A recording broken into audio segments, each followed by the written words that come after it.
이 경우 시간을 주게 된다면요, 시간이 점점 흘러 후회나 미련으로 뒤바뀌는 게 매우 많습니다. 안녕하세요, 상하입니다. 영상을 많이 찍어 올렸기에 요즘에는 많이 없을 거라 생각했는데 아직도 내 방식대로 또는 감정에 갇혀 붙잡는 경우들이 참 많죠. 시간을 보내지 못하고 상대방을 일십, 안일십 또는 단호한 거절과 같이 부정적으로 만들어버리는 경우가 많은 것 같아서 안타깝기도 합니다. 다가가셨다고 해도 걱정할 필요는 없습니다. 시간을 두면 마음이 사라질까봐, 가능성이 떨어질까봐, 더 확고한 선택이 될까봐 너무 죄책감이 들어 그런다는 것을 충분히 알고 있습니다. 어떻게 보면 인간의 불안에 대처하기 위한 본능적 행위기에 자연스러운 태도이기도 합니다. 하지만 이제부터는 더 넓은 관점에서 바라보시면 좋겠습니다. 시간을 보내면 유리하지 않은 경우도 존재하지만 유리한 경우들이 일반적으로 훨씬 더 많은 편이기도 합니다. 쉽게 팁을 드린다면 늘 무뚝뚝하거나 표현을 하지 않았던 사람이라며 다가가는 것은 괜찮고요. 늘 표현이나 감정적 모습이 많이 나왔던 사람이라면요, 더 이상 하지 않으셔야 합니다. 관계란 건 균형이며 너무 과한 행위가 나왔을 때 충족에 따른 불균형이 있으며 결핍에 따른 불균형도 있다는 겁니다. 인간관계라는 건 밸런스가 매우 중요하기에 늘 안정적인 구조로 끌고 가는 게 대단히 매우 중요합니다. 그렇게 한 발짝만 뒤로 물러서서 숨 고르기를 하며 나의 모습을 다시 들여다봐 주셨으면 좋겠습니다. 다시 말하지만 시간을 보내는 게 대부분의 사연에서는 유리한 편이 많습니다. 그중 유리한 경우들을 몇 가지 꼽아 소개해드리겠습니다. 집중해 주시고요.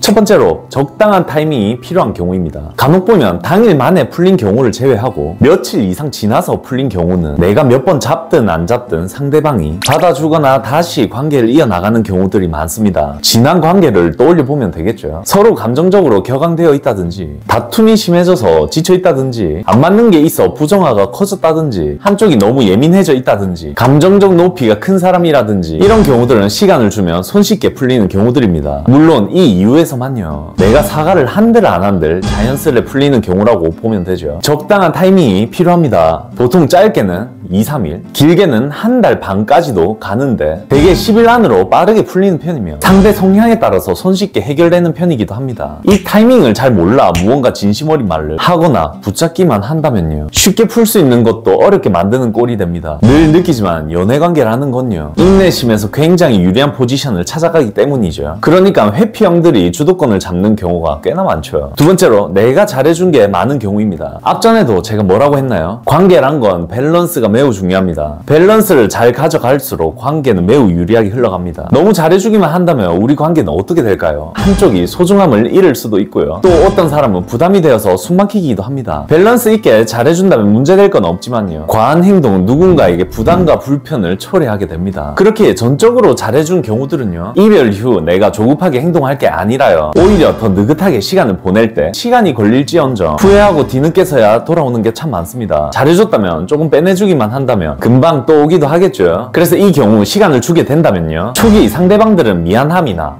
해방감이나 편안함에 놓여있지만요, 시간이 점점 흘러 후회나 미련으로 뒤바뀌는 게 매우 많습니다. 걱정 말고 시간을 느긋하게 보내셔도 됩니다. 세 번째로, 강력하게 노라고 나온 상황입니다. 상대방이 너무 단호하거나 부탁조로 나오는 경우는 매우 위험합니다. 설득이라는 건 다 시기가 있는 거고, 강력한 노라는 신호일 땐 감정이 혼수 상태라서 애정이 있든 없든 대화 자체가 지금 너무 힘들기에 나오는 태도입니다. 이럴 땐 재정비를 하시고 시간을 보내주셔도 충분히 좋은 방향 됩니다. 다시 대화를 하든 안 하든, 설득을 하든 안 하든 사람마다 대화하는 시기가 있고 풀리는 시기도 따로 있기에 이는 내가 억지로 끌고 간다고 해결될 구조가 아닙니다. 보통 나의 접근법이 잘못된 게 아니라요, 상대방의 감정 상태를 인지하지 못해서 생긴 문제입니다. 이런 경우는 시간을 충분히 주더라도 다시 대화할 기회가 생기고요, 지금보다 나은 대답으로 나올 거기에 그만 멈춰주시고 시간을 주는 것만으로 큰 도움이 됩니다.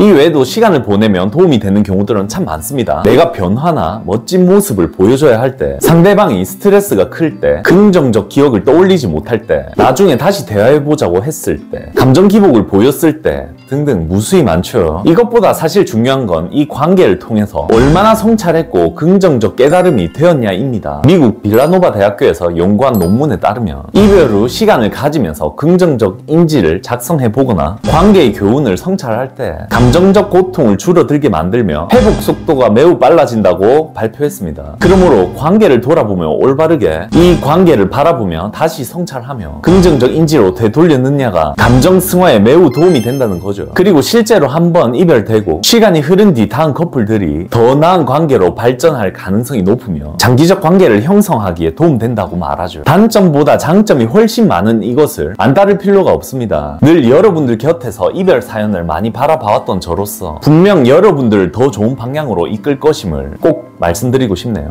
여러분들이 고민하는 게 있거나 힘든 게 있으면 댓글로 남겨주세요. 제가 조금이나마 힘듦을 덜어드리고 올바른 방향으로 제시해 드릴게요. 그리고 최근 제외하셨다고 고마움을 표현해 주신 분들 너무 감사합니다. 구독, 좋아요도 많이 눌러주시고요. 이상 상하였습니다. 감사합니다.